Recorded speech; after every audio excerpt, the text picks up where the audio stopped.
సంక్రాంతి పండుగకు సొంతూళ్లకు వెళ్తున్నారు సిటీ జనం. రేపటి నుంచి సెలవులు ఉండటంతో ఈ రోజే బయలుదేరారు. దీంతో హైదరాబాద్ విజయవాడ జాతీయ రహదారిపై భారీగా ట్రాఫిక్ జామ్ అయింది. రామోజీ ఫిలిం సిటీ ముందు వాహనాలు భారీగా నిలిచిపోయాయి. అబ్దుల్లాపూర్ మెట్, ఓఆర్ఆర్ పరిసర ప్రాంతాల్లో బారులు తీరాయి వాహనాలు. హైదరాబాద్ నుంచి ఆంధ్రకు ఒక్కసారిగా ప్రజలు తరలి వెళ్తుండటంతో జాతీయ రహదారిలో వాహనాలు నెమ్మదిగా వెళ్తున్నాయి.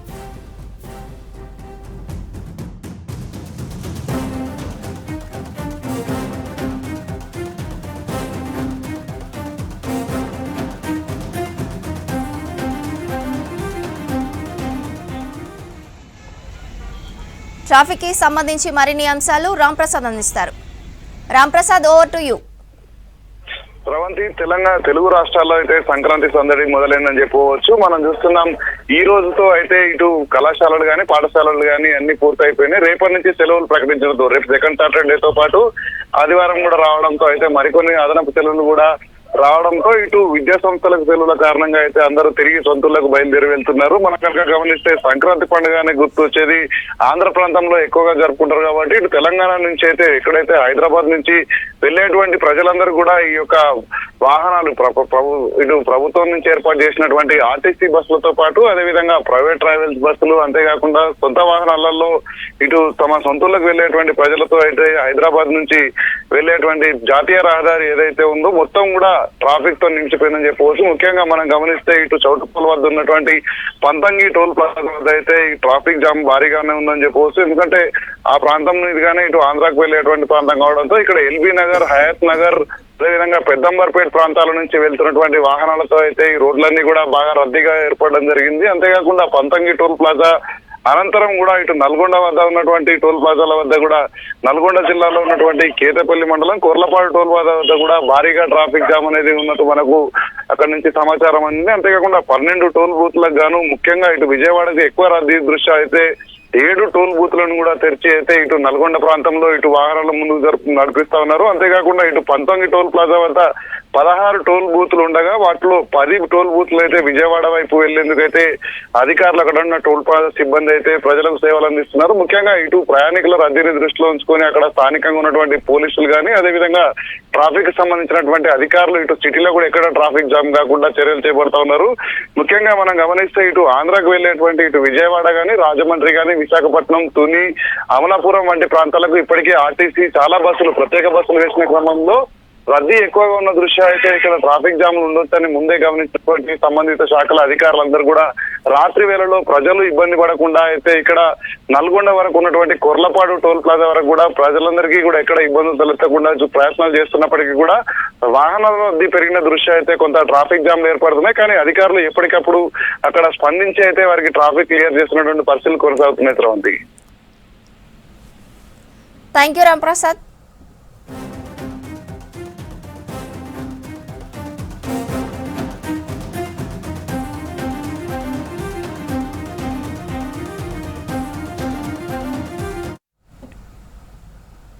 సంక్రాంతి పండుగ దగ్గరికి రావడంతో ఆర్టీసీ బస్టాండ్లు అన్ని రద్దీగా మారాయి. అలాగే రేపటి నుంచి సంక్రాంతి సెలవులు కావడంతో పిల్లలతో కుటుంబాలు సొంత ఊర్లకు పయనమయ్యారు. హైదరాబాద్లోని MGBS, JBS, Uppal ring road, LB Nagar, Aramghar ప్రాంతాల్లో ప్రయాణికులతో కిటకిటలాడుతున్నాయి. మరోవైపు రేపు వీకెండ్ కావడంతో బస్టాండ్లో మరింత ప్రయాణికుల రద్దీ పెరిగే అవకాశం ఉంది. ఇదే అంశంపై మరిన్ని వివరాలు హరిత అందిస్తారు. సొంతూర్లకు వెళ్లే వారితోటి నగరంలోని బస్ స్టాండ్స్ కిటకిటలాడుతున్నాయి. ముఖ్యంగా ప్రతి ఏటా కూడా సంక్రాంతి పండుగ వచ్చిందంటే చాలు సొంతూర్లకు వెళ్తుంటారు. ఇక్కడ కొంతమందితో కూడా మాట్లాడదాం. ఫ్రీ బస్ కోసం వెయిట్ చేస్తురా లేకపోతే దేని చేసిన పండుగ కోసం వెళ్తున్నారా? పాపం ఇచ్చిన అక్కడ నల్లగొండ అవతల ఇచ్చిన అక్కడ తీసుకురానికి పోతున్నా. ఎక్కడికి వెళ్తున్నారు? మిర్యాలగూడ. ఫెస్టివల్ కోసం ఎట్లా చేసుకుంటారు సంక్రాంతి? బాగానే చేసుకుంటాం. ఎట్లా ఉంది మరి? రష్ ఎట్లుంది? ఎంతసేపు అవుతుంది? ఇక్కడ కూర్చోడానికి ఏమైనా ఫెసిలిటీ ఉందా? పర్లేదు, అంత ఇబ్బంది ఏం లేదు, ఎక్కువ రష్ ఏం లేదు, యావరేజ్. అంటే హాలిడేస్ ఎప్పటి నుండి ఉన్నాయి మీకు? ఎప్పటి వరకు? ఈ రోజు నుండి 15 వరకు ఇచ్చారు. హాలిడేస్. ఎట్లా ఉంటుంది సంక్రాంతి ఫెస్టివల్? సంక్రాంతి యాక్చువల్గా మేము కొంచెం ఆంధ్ర సైడ్ అయ్యేసరికి మాకు కొంచెం పెద్ద ఫెస్టివల్ సంక్రాంతి. సో ఊరికి వెళ్తాం, ఎంజాయ్ చేస్తాం. ఎట్లా మరి ముందు బుక్ చేసుకున్నారా లేదా డైరెక్ట్ లేదు, నేనేం బుక్ చేసుకోలేదు. బట్ ఇప్పుడు రష్ ఎక్కువ ఉండేసరికి కొంచెం ప్రాబ్లమే ఇప్పుడు. అండ్ ఎవ్రీ టైం ఎట్లా ఉంటుంది సంక్రాంతి టైంలో రష్? లైక్ ఇక ఆంధ్ర కమ్యూనిటీ కొంచెం ఎట్లయినా ఎక్కువే కాబట్టి సో సంక్రాంతి అనేది కొంచెం రష్ ఎక్కువ ఉంటుంది ఇక్కడ. యా ఎట్లా ఉంటుంది హాలిడేస్ టైంలో ఊరెళ్ళడం? ఎంజాయ్ బాగుంటుంది. పతంగులు ఎగరేస్తుంది పోయినాక ఎగరేస్తుంది. ఫ్రీ బస్ ఉందనే ఎక్కినాం. ఏంది బస్సులు వస్తున్నాయా మరి? వచ్చిన సీట్లు లేవు, సీట్లు లేవు, వెతుకుతున్నావు సీటు కోసం. దొరకలే. చెప్పరా ఎక్కడికి వెళ్తున్నావు? కోదాడు వెళ్తుంది. ఇక్కడ పండుగకి ఇంటికి ఫుల్ రష్. వాము ఇప్పటికి దొరికింది బస్ మాకు. లాస్ట్ సీట్ వరకు కూడా కూర్చుంటారు లేడీస్. అసలు బస్ దొరకడమే కష్టం ఉంది కదా, ఇక లాస్ట్ అయినా ఎక్కడైనా కూర్చోవాలి. ప్రైవేట్ క్యాబ్స్ వాటికి ఎంత అవుతుంది? వాటికి బాగానే 1000 దాకా ఛార్జ్ కావచ్చు మీకు. మహాలక్ష్మి స్కీమ్ వల్ల చాలా సేవ్ అవుతుంది. మరి పేరు ఎక్కడికి వెళ్తున్నారు? మేము గన్పూర్ వెళ్తున్నాము పండక్కి. పండక్కి వెళ్తున్నాం అమ్మ వాళ్ళ ఇంటికి. బాగానే ఉంది కానీ ఇంకా బస్సులే తక్కువ ఉన్నాయని చాలా కష్టంగా ఉంది పిల్లలతో. ఇల్లు కర్నూలు నెగిటివ్ ప్లేస్. పండగకు వెళ్తున్నాము, పాప బీటెక్ చేస్తుంది, హాలిడేస్ అని వెళ్తున్నాము. ఫుల్ రష్ ఉన్నారండి. ఇంకా స్పెషల్ బస్సెస్ ఇంకా వేయాలా అని అనుకుంటున్నాము. పిల్లల్ని తీసుకుపోవడానికి ఇక్కడికి వచ్చినాము. బస్సులు ఫుల్ ఉన్నాయి కానీ బస్సులు కూడా వస్తున్నాయి, బాగానే వస్తున్నాయి. వచ్చినాయి స్పెషల్ బస్సులు కూడా. పండుగ టైం ఫుల్ పబ్లిక్, ఇంకా అసలు రష్ ఇక్కడ దొరకలేదు. ఇబ్బంది సీట్లు కూడా దొరుకుతలేవు. ప్రతి బస్సు నిమిషాన్ని అర్ధ గంటకు ఒక బస్సు వస్తుంది కానీ ఫుల్ అవుతున్నారు. తెలంగాణ ఆర్టీసీ ప్రత్యేక సర్వీసులు కావచ్చు, ఈ 3 రోజుల పాటు రద్దీకి సంబంధించి మనతో మాట్లాడడానికి చీఫ్ కమర్షియల్ ఆఫీసర్ ఉన్నారు శ్రీధర్ గారు. సార్ చెప్పండి, ఈ పండుగ సమయంలో మొత్తంగా కూడా రద్దీ ఎక్కువగా కనిపిస్తుంది. ముఖ్యంగా వీకెండ్స్ వచ్చిందంటే చాలు రష్ అది ఉంటుంది, ఫెస్టివల్ రష్ కూడా ఉంది. ఎట్లా ఆపరేట్ చేస్తున్నారు ఈ 3 రోజుల పాటు? ఏం లేదండి, ఎప్పుడు ఈ మధ్యకాలంలో వీకెండ్స్ లోపల ట్రాఫిక్ పెరిగిన దానికి అనుగుణంగా బస్సెస్ పంపుతున్నాము. అయితే సంక్రాంతికి ఎప్పుడు మనం తెలిసినట్టే హెవీ ట్రాఫిక్ ఉంటుంది, అన్ని సెక్టార్లో ట్రాఫిక్ ఉంటుంది. సో దానికి అనుగుణంగా ఈసారి 7వ తారీఖు నుంచి 15వ తారీఖు వరకు దాదాపు 6432 బస్సులను అడిషనల్గా ప్లాన్ చేసుకోవడం జరిగింది. అదేవిధంగా ఇక్కడ మన ఎంజీబీఎస్ చూసుకుంటే డైలీ 2200 బస్సులు ఇక్కడ నుంచి పోతాయి. ఈ పండుగ సందర్భంగా ఇవాళ రేపు ఎల్లుండి అదనంగా 300 బస్సులు కూడా ఎంజీబీఎస్ నుంచి ప్లాన్ చేసేయడం జరిగింది. డిపో మేనేజర్లు, తర్వాత ఇంకా ఆఫీస్ సిబ్బందిని, తర్వాత గ్యారేజ్ సిబ్బందిని కూడా దీంట్లో ఇన్వాల్వ్ చేసేసి ప్రయాణికులకు ఎలాంటి అసౌకర్యం కలగకుండా తొందరగా క్లియర్ చేస్తున్నామండి. సార్ అంటే ముఖ్యంగా ఇటు మహాలక్ష్మి స్కీమ్ కూడా ఉంది కదా, ఆ బస్సులు ఎన్ని రన్ అవుతున్నాయి? ముఖ్యంగా జిల్లాల్లో రద్దీ ఎట్లా ఉంది సార్? ఏ డిస్ట్రిక్ట్ వైపు ఎక్కువగా వెళ్తున్నారు? అంటే ఏ డిస్టిక్ అని కాదమ్మా, ఇప్పుడు మన సిటీ లోపల అన్ని ప్లేసెస్ నుంచి, అంటే ఎగ్జాంపుల్ చూస్తే ఆరామ్ గారు కానీ, జేబీఎస్ కానీ, ఉప్పల్ క్రాస్ రోడ్ కానీ, ఎల్బీ నగర్ దగ్గర నుంచి మనం ఇలా సెపరేట్ పాయింట్స్ నుంచి మేము రన్ చేస్తున్నాము. ఇప్పుడు మన ఎంజీబీఎస్కు చూసుకుంటే ప్రస్తుతం మాత్రం ఖమ్మం, సూర్యాపేట, మిర్యాలగూడ అండ్ మహబూబ్ నగర్ ఇప్పుడు ఉంది. అదేవిధంగా కర్నూలు సెక్టార్ కూడా కొద్దిగా ట్రాఫిక్ ఉంటుంది. అంటే ఇప్పుడు రేపటి నుంచి హాలిడేస్ కనుక దానికి అనుగుణంగా బస్సెస్ని కూడా ప్లాన్ చేయడం జరిగింది. ఇంకా ఇప్పుడు ఏపీ వైపు ఎన్ని ఆపరేట్ చేస్తున్నారు? ముఖ్యంగా సంక్రాంతి అంటే చాలు ఏపీ వైపు వెళ్ళే బస్సులు ఎక్కువ రష్ ఉంటుంది కదా, ప్రైవేట్లో కూడా అదనపు ఛార్జీలు ఉన్నాయి. ముఖ్యంగా ఆర్టీసీకి సంబంధించి ఇది బెస్ట్ టైము, ఎట్లా ఆపరేట్ చేస్తున్నారు? ఎన్ని ఉన్నాయి ఈసారి? అంటే ఏపీకి వచ్చేసరికి దాదాపు 200 బస్సులను రిజర్వేషన్ పెట్టాము. We're concentrating only on reservation. Schedule సర్వీసులు కాకుండా ఇవైతే ఎక్స్ట్రా ఉంటాయో దానికి 1.5 మేము ఛార్జ్ చేయడం జరుగుతుంది. అంటే పల్లె వెలుగు ఎక్స్ప్రెస్ అయితే మహాలక్ష్మికి సంబంధించినకి అది టోటల్గా సేమ్ యాజ్ ఇట్ ఈస్గా ఉంది. వేరేజ్ ఎక్స్ట్రా సర్వీసెస్ మాత్రం 1.5 పెట్టేసి మనం ఆపరేట్ చేస్తున్నాం, which is far less than private vehicles. గతం కంటే ఈసారి బస్సుల సంఖ్య కూడా పెంచారు, అదనపు బస్సులు. ఇక ఛార్జీల విషయానికి వస్తే స్పెషల్ సర్వీసులలో ఎంతవరకు ఛార్జ్ చేస్తున్నారు? అదే చెప్తున్నాం కదమ్మా, స్పెషల్ సర్వీసెస్లో మాత్రం 1.5 ఆఫ్ నార్మల్ రేటు వసూలు చేయడం జరుగుతుంది. ఇక ప్రైవేటు ట్రావెల్స్లో అదనపు ఛార్జీల వల్ల ప్రయాణికులు ఇబ్బంది పడుతున్నారు. అలాంటిది మీ దృష్టికి ఏమైనా వచ్చిందా? ప్రయాణికులు ఏమంటున్నారు ఆర్టీసీ సర్వీసుల గురించి? అంటే ఆర్టీసీ సర్వీసులు ఎప్పుడు సేఫ్గా ఉంటాయమ్మా. ఈ 1.5 అన్నా కానీ, అంటే ఎక్స్ట్రా 1.5 షెడ్యూల్ సర్వీసెస్ మాత్రం నార్మల్ వసూలు చేయడం జరుగుతుంది. ఇక ప్రైవేట్ కన్నా చాలా తక్కువ ఉన్నాయి, సేఫ్ జర్నీ, ఈ బస్సులలో పోవాలి అని చెప్పేసి వస్తున్నారు, వారికి మాత్రం మేము సర్వీసెస్ ఇవ్వడం జరుగుతుంది. హైదరాబాద్లో ప్రధానంగా ఎంజీబీఎస్ అనేది చాలా కీలకమైన బస్ స్టాండ్. ఇక్కడ నుంచి ఈ ఫెస్టివల్ సీజన్లో రోజువారీ ఎన్ని వేల మంది ప్రయాణిస్తున్నట్టు మీకు ఏమైనా దృష్టికి వచ్చిందా? ఈ ఫెస్టివల్ సీజన్లో రష్ ఎంత పెరిగే అవకాశం ఉంది? అంటే జనరల్గా ఇక్కడ 90,000 నుంచి 1 lakh వరకు ట్రావెల్ చేస్తారండి డైలీ. కానీ ఈ పండుగ సీజన్లో 1.4 నుంచి 1.5 వరకు కూడా ట్రాన్స్పోర్ట్ చేయడం జరుగుతుంది. మొత్తంగా అయితే ఈ పండగ సీజన్లో ప్రధాన బస్ స్టాండ్లో అయితే ప్రయాణికులు రద్దీ కనిపిస్తోంది. అదనపు బస్సులు వేసినప్పటికీ కూడా సరిపోని సిచ్యువేషన్స్ అయితే ఉన్నాయి. ఇది ప్రజెంట్ సంక్రాంతి స్పెషల్ బస్సులు రద్దీకి సంబంధించిన ఇన్ఫర్మేషన్. కెమెరా పర్సన్ మహేష్తో హరిత, MGBS నుంచి. నగరంలో ముక్కోటి ఏకాదశికి స్వామివారిని దర్శించుకున్నారు భక్తులు. వైష్ణవ ఆలయాల్లో ప్రత్యేక పూజలు చేశారు. భక్తులు ఉత్తర ద్వార దర్శనం చేసుకున్నారు. ఆలయాల్లో ప్రత్యేక ఏర్పాట్లు చేశారు ఆలయ కమిటీలు. ఆలయాల ముందు ట్రాఫిక్కు ఇబ్బంది కలగకుండా ఏర్పాట్లు చేశారు పోలీసులు. ఉపవాసాలు ఉంటూ మొక్కులు చెల్లించుకున్నారు.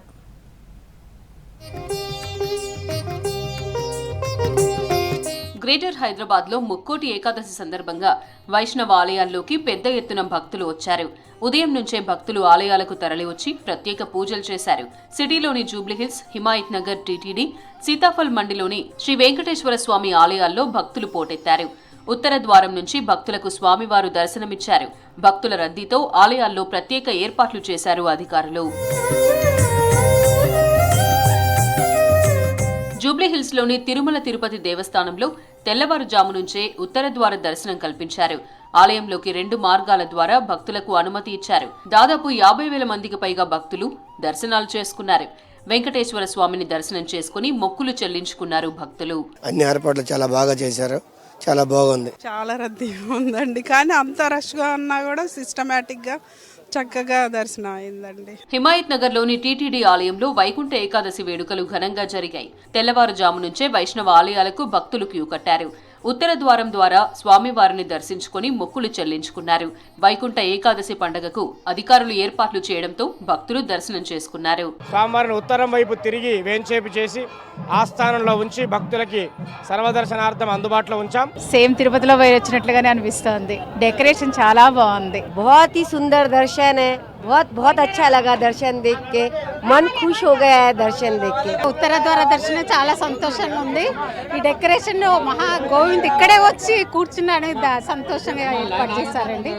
చాలా బాగుందండి. ఎక్కడెక్కడ లైన్లు క్యూలు కానీ వృద్ధాప్యులం కానీ అందరికీ సపరేట్ గా చేశారు. చాలా మంచిగా దర్శనం చేశారండి. సంగారెడ్డి జిల్లా అమీన్పూర్ మున్సిపల్ పరిధిలోని బీరంగూడ గుట్టపై ఉన్న శ్రీ వెంకటేశ్వర స్వామి దేవాలయానికి భక్తులు పోటెత్తారు.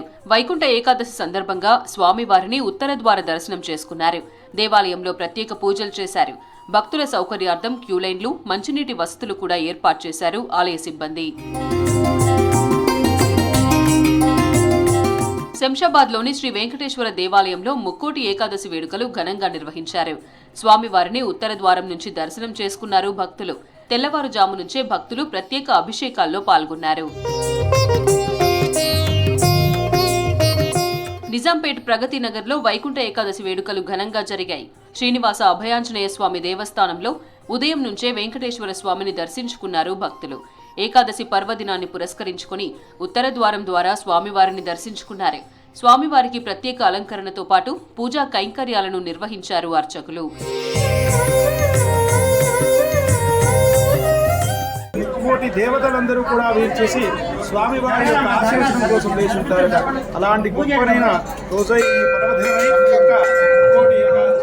ముక్కోటి ఏకాదశి సందర్భంగా వెంకటేశ్వర స్వామిని ఉత్తర ద్వార దర్శనం చేసుకుని తరించారు భక్తులు.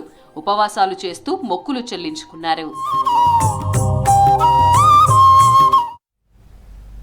లంగర్ హౌస్లోని సంగం మఠం ఆలయంలో వైకుంఠ ఏకాదశి సందర్భంగా భక్తులు పోటెత్తారు. స్వామివారిని ఉత్తర ద్వార దర్శనం చేసుకున్నారు భక్తులు. తీరొక్క పూలు, పండ్లతో మీసాల రామయ్యను ముస్తాబు చేశారు. దేవాలయంలో విష్ణు రూపాలు, శక్తిపీఠాల రూపంలో భక్తులకు దర్శనమిచ్చారు. సుమారు 2 లక్షల మంది స్వామివారిని దర్శించుకున్నారని ఆలయ కమిటీ సభ్యులు తెలిపారు.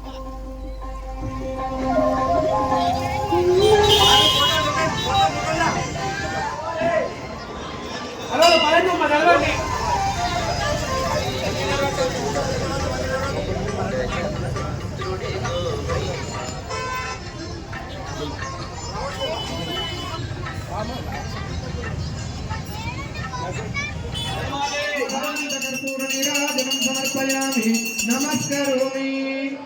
శ్రీ రామచంద్ర భగవానికి గోవింద.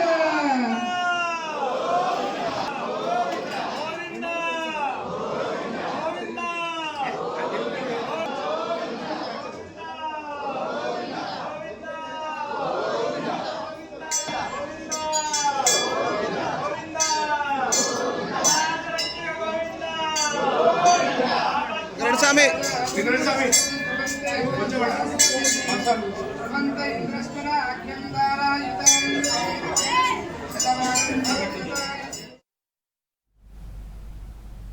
రంగారెడ్డి జిల్లా బండ్లగూడ జాగీర్ కార్పొరేషన్ పరిధిలోని విజ్ఞాన్ కళాశాలలో ఫుడ్ ఫెస్టివల్ 2025 కార్యక్రమాన్ని నిర్వహించారు.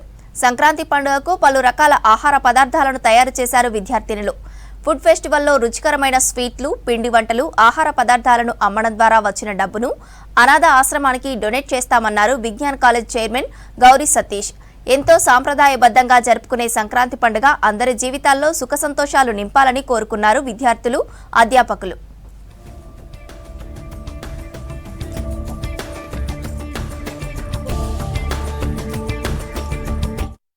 కళాశాలలో ఉన్నటువంటి విద్యార్థులందరూ కూడా సంక్రాంతి పండుగ భాగంగా రకరకాల వంటకాలతో ఈరోజు విజ్ఞాన్ ఫెస్ట్ 2025 పేరుతోటి ఫుడ్ ఫెస్ట్ పేరుతోటి సెలబ్రేషన్ జరుపుకోవడం జరిగింది. సంక్రాంతి పండుగ అంటే పంటలు పండించుకొని కొత్త అల్లులతోటి జరుపుకునే పండుగ కాబట్టి ఈ పండుగలో భాగంగా విద్యార్థులందరూ కూడా సంప్రదాయంతో పాటు కొత్త అలవాట్లను నేర్చుకుని జీవితంలో అన్ని సుఖ సంతోషాలను అలవర్చుకోవాలనే ఉద్దేశంతో ఈ ఫుడ్ ఫెస్ట్ ఏర్పాటు చేయడం జరిగింది.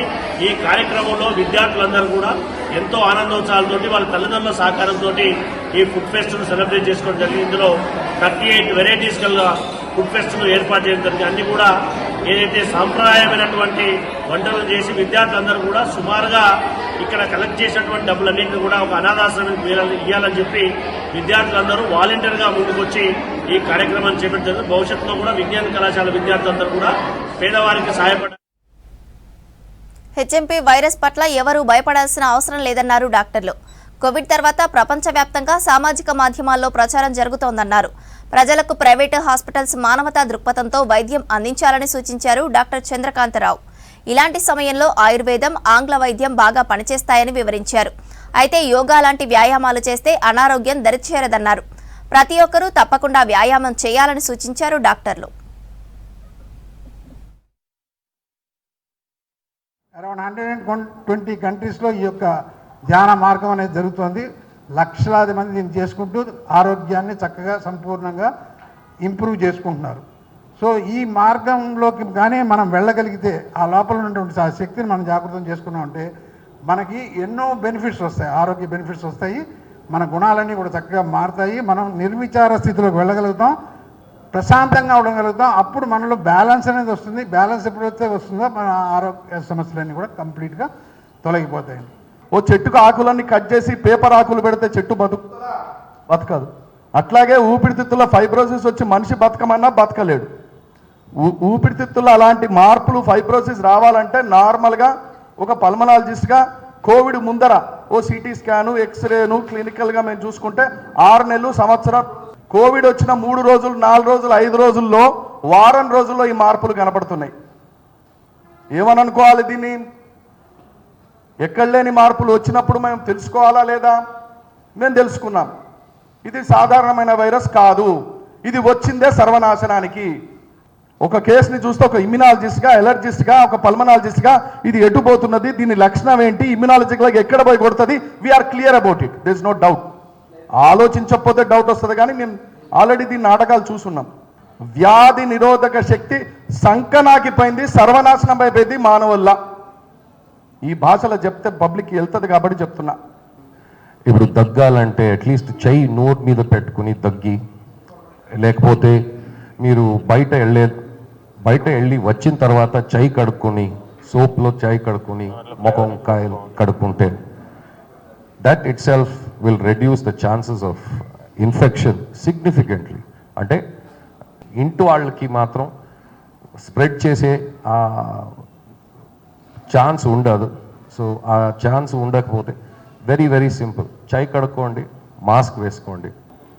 గవర్నమెంట్ వాళ్ళు ప్రతి ఒక్కరిని ఏఎన్ఎంసీ వాళ్ళందరినీ ఇంటికి పంపించి దాని గురించి ప్రాపగాండా చేసి ఇచ్చేస్తారు. కాబట్టి ఆ కొలాస్ట్రమ్ అనేటువంటిది ఉంటుంది బ్రెస్ట్ మిల్క్లో, అది వ్యాధి నిరోధక శక్తిని పెంచుతుంది పిల్లల్లో.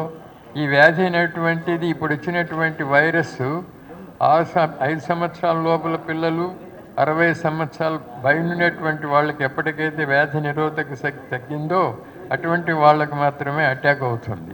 ఇది భారతదేశ చరిత్రలో మెచ్చుకోదగినటువంటి రోజు. ఎందుకంటే ఇక్కడ కూర్చున్న వాళ్ళందరూ ప్రముఖులందరూ కూడా అలోపతి వైద్యాల్లో నిష్ణాతులు, ఇతర దేశాల నుంచి వచ్చిన వాళ్ళు కూడా మాట్లాడుతున్నారు, అరే బాబు ఇది కాదురా నాయన, మన సంస్కృతిలో, మన చరిత్రలో, మన సభ్యతలో, మన సంస్కారంలో, మనం తినే ఆహారంలో, కట్టుకునే బట్టల్లో, నివసించే జీవన విధానంలో వైద్యం అనేది ఉంది. అది ఇంకా చచ్చిపోలేదు. దాన్ని కనుక మనం నిలబెట్టి చేసుకున్నట్లయితే మన రోగ నిరోధశక్తిని పెంచుకోవడమే కాకుండా ఇట్లాంటి రోగాలు గుట్టలుగా వచ్చినా కూడా తట్టుకునే శక్తిని, నిబ్బరాన్ని తెచ్చుకోగలము అని చెప్తూ ఉన్నాను. ఈ వైరల్ ఎప్పుడెప్పుడైతే ఇలాంటి వైరస్ వస్తుందో దానికి ఒక గొప్ప బృహత్తరమైనటువంటి క్యాప్సూల్స్ ఇవ్వడం జరిగింది. మీరు వెళ్ళి దీంట్లో డీటెయిల్స్ ఉన్నాయి, ఎలా వాడాలి అనే డీటెయిల్స్ కూడా దీని మీద రాస్తుంది. ఇది మీరు వాడి మీ రిజల్ట్స్ మీరు చూసిన తర్వాత మీకు అర్థమవుతుంది. ఈ ఫార్ములా రేస్ నిధుల మళ్లింపుపై పూర్తి విచారణ జరిగితే మరిన్ని అంశాలు బయటకు వస్తాయన్నారు ఎమ్మెల్సీ కోదండరాం. నాంపల్లి టీజేఎస్ కార్యాలయంలో తెలంగాణ ఫ్లెక్సీ ప్రింటర్స్ ఉద్యోగుల సంక్షేమ సంఘం రూపొందించిన క్యాలెండర్ను ఆవిష్కరించారు కోదండరాం. గత ప్రభుత్వం చేసిన అప్పుల భారం ప్రస్తుతం రాష్ట్ర ఆర్థిక వ్యవస్థను దివాలా దిశగా నడిపిస్తుందన్నారు.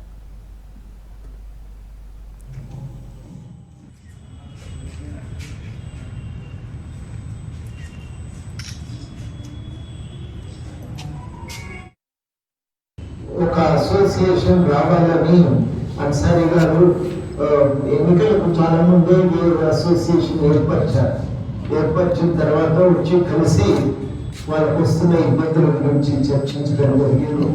తాను చాలా కష్టపడి తన వ్యాపారం చూసుకుంటూ ఈ అసోసియేషన్ కూడా నడుపుతా ఉన్నారు. అది మామూలు విషయం కాదు. సభ్యులందరి సంక్షేమం కోసం తాపత్రయపడతా ఉన్నారు. ఇట్లా మనకు సంఘాలు కూడా అవసరం. एसोसिएशन रहे तो हम थोड़ा आवाज बुलंद होता और सरकार के साथ अगर कुछ बात करना है तो भी एक एसोसिएशन रहे तो अच्छा रहता, नहीं तो काम नहीं होता, बात नहीं कर सकते. अभी एसोसिएशन है, इसी के वजह से हम सब लोग का मिलना भी हुआ और ऑर्गेनाइजेशन के साथ मिलकर काम करने का मौका हमें भी मिला. हम इतना ही चाहते हैं कि ये फ्लेक्स प्रिंटर्स का बिजनेस अभी बढ़े ये साथ, और आप लोगों का जो भी तकलीफ है उसके बारे में जरूर सोचेंगे. मेरे ख्याल में सब लोग एक हेल्थ कार्ड के लिए सोचते हैं और साथ साथ में अभी गैर सरकार के जमाने में तो बहुत सारी दिक्कत है.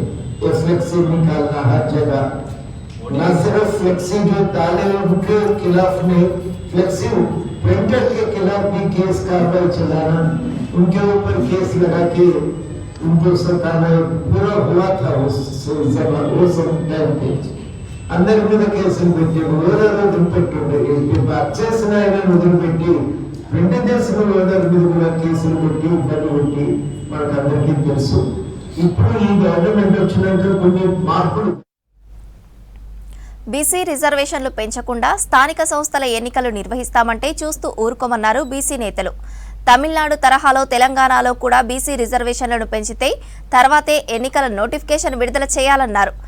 హైదరాబాద్ ఖైరతాబాద్లోని విశ్వేశ్వరయ్య భవన్లో తెలంగాణలో సమగ్ర కులగణన నిర్వహణ, జనాభా దామాషా ప్రకారం బీసీ రిజర్వేషన్ల పెంపు అంశంపై బీసీ మేధావుల సమాలోచన సమావేశం జరిగింది. 42% బీసీ రిజర్వేషన్లు పెంపు సాధ్యమే అన్నారు బీసీ నాయకులు. సమావేశంలో 6 తీర్మానాలను ఏకగ్రీవంగా ఆమోదించడం జరిగింది. తెలంగాణలో సంపూర్ణంగా కులగణన జరగలేదు. తెలంగాణ రాష్ట్రంలో ముఖ్యంగా హైదరాబాద్లో కేవలం 60% మాత్రమే ఇలా కులగణన జరిగింది. బీహార్ రాష్ట్రంలో ఏ విధంగా అయితే రెండోసారి అవకాశం ఇచ్చారో తెలంగాణ రాష్ట్రంలో కూడా 100% కులగణన జరగడానికి ఒక స్పెషల్ డ్రైవ్ కింద మరో వారం రోజులు గడువు ఇవ్వాలని చెప్పి కులగణన ప్రత్యేకంగా చేయాలని చెప్పి ఈ సమావేశం డిమాండ్ చేయడం జరిగింది. అదేవిధంగా 42% రిజర్వేషన్ల మీద రాష్ట్ర ప్రభుత్వం వెంటనే న్యాయ నిపుణులతోటి, సామాజిక తత్వవేత్తలతోటి, అఖిలపక్ష పార్టీలతోటి, అదేవిధంగా మేధావులతోటి, మాజీ బీసీ కమిషన్ చైర్మన్లతోటి రాష్ట్ర ప్రభుత్వం ముఖ్యమంత్రి గారి అధ్యక్షతన ప్రత్యేకంగా సమావేశం ఏర్పాటు చేయాలని చెప్పి సమావేశంలో డిమాండ్ చేయడం జరిగింది. అదేవిధంగా ఈ 42% రిజర్వేషన్ల గురించి ప్రత్యేకంగా అసెంబ్లీని సమావేశపరిచి ఆ అసెంబ్లీలో ఈ యాక్ట్ను ప్రవేశపెట్టి ఈ బీసీ రిజర్వేషన్లను రక్షించడానికి తమిళనాడు రాష్ట్రంలో ఏ విధంగా అయితే ఇవాళ 69% రిజర్వేషన్లు ఇంప్లిమెంట్ అవుతుందో తెలంగాణ రాష్ట్రంలో కూడా అదే తరాలో ఇంప్లిమెంట్ కావాలని చెప్పి అసెంబ్లీలో యాక్ట్ చేసి కేంద్ర ప్రభుత్వానికి అఖిలపక్ష డెలిగేషన్ తీసుకుపోయి కేంద్ర ప్రభుత్వం మీద ఒత్తిడి తీసుకొచ్చి 9th షెడ్యూల్లో పేర్చి రిజర్వేషన్లు అమలు చేయాలని చెప్పి ఈ సందర్భంగా డిమాండ్ చేయడం జరిగింది. తమిళనాడు రిజర్వేషన్స్ చట్టం ఎట్లా ఉందో దాని ప్రకారమే ఇక్కడ ఒక చట్టాన్ని తయారు చేసి ఒక డ్రాఫ్ట్ తయారు చేసి దానికి ఒక పీపీటీ ప్రజెంట్ చేయడం జరిగింది. అందులో ఒక రాష్ట్ర ప్రభుత్వం సమగ్రమైన చట్టాన్ని తయారు చేసి దాన్ని ఎక్సైజ్ అధికారులపై అవినీతి ఆరోపణలపై ఎక్సైజ్ శాఖ విచారణ చేస్తోంది కమిటీ. అందులో భాగంగానే నాంపల్లిలోని ఆబ్కారీ శాఖ కార్యాలయంలో కమిటీ ముందు విచారణకు హాజరయ్యారు BC political JAC chairman Yugender. తాను చేసిన ఫిర్యాదులపై ఎంక్వైరీ చేశారని తెలిపారు. 20 ఏళ్లకు పైగా ఒకే చోట విధులు నిర్వహిస్తూ సీనియారిటీ లిస్టులో తనకు అనుకూలంగా ఉన్నవారి పేర్లను సిఫార్సు చేస్తూ సయ్యద్ ఒమర్ అలీ అక్రమాలకు పాల్పడ్డారని ఆరోపించారు యుగేందర్.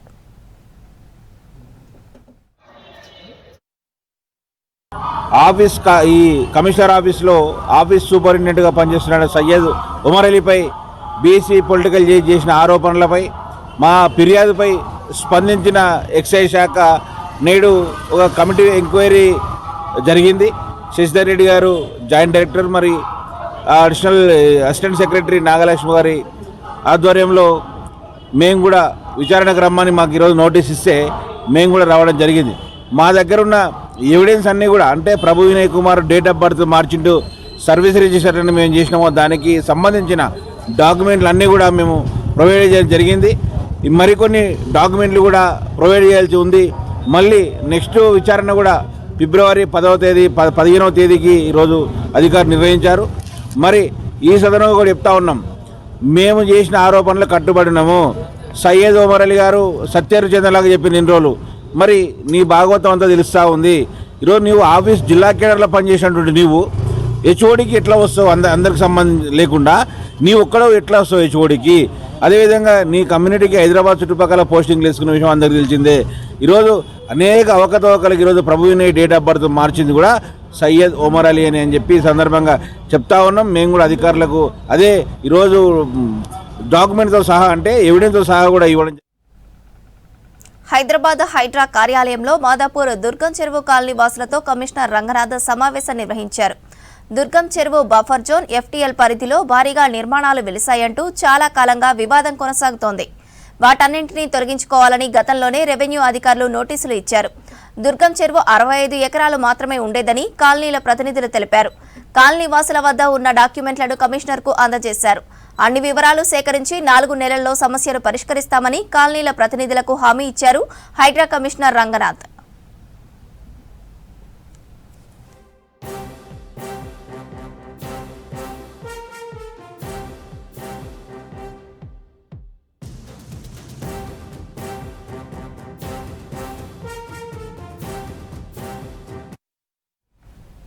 రంగారెడ్డి జిల్లా బండ్లగూడ సన్ సిటీలో స్వయంభూగా వెలిసిన జ్వాలాయోగ లక్ష్మీ నరసింహస్వామి దేవాలయంలో ఉదయం నుంచే భక్తులు బారులు తీరారు.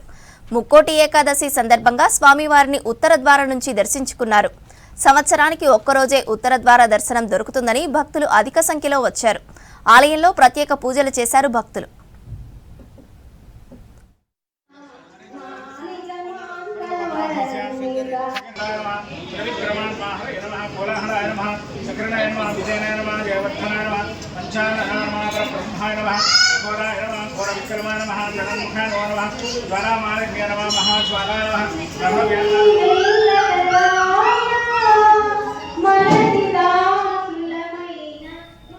రంగారెడ్డి జిల్లా బండ్లగూడ సన్ సిటీలో స్వయంభూగా వెలిసిన జ్వాలాయోగ లక్ష్మీ నరసింహస్వామి దేవాలయంలో ఉదయం నుంచే భక్తులు బారులు తీరారు. ముక్కోటి ఏకాదశి సందర్భంగా స్వామివారిని ఉత్తర ద్వారం నుంచి దర్శించుకున్నారు. సంవత్సరానికి ఒక్కరోజే ఉత్తర ద్వార దర్శనం దొరుకుతుందని భక్తులు అధిక సంఖ్యలో వచ్చారు. ఆలయంలో ప్రత్యేక పూజలు చేశారు భక్తులు.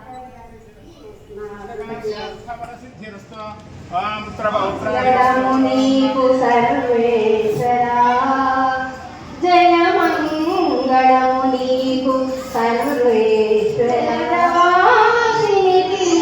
జయమంగు సకల దేవత. ఆస్ట్రేలియాలోని మెల్బోర్న్ ఇంటర్నేషనల్ క్రికెట్ స్టేడియాన్ని పరిశీలించారు భువనగిరి ఎంపీ చామల కిరణ్ కుమార్ రెడ్డి. క్రీడాకారులకు ఇస్తున్న శిక్షణ, ఎంపిక ప్రక్రియ అంశాల గురించి తెలుసుకున్నారు.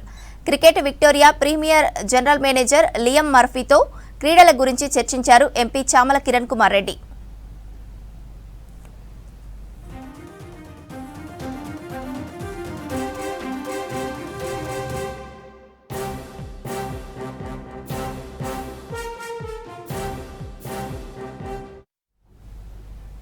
ఇవి Hamara Hyderabad updates. Stay tuned to V6 news.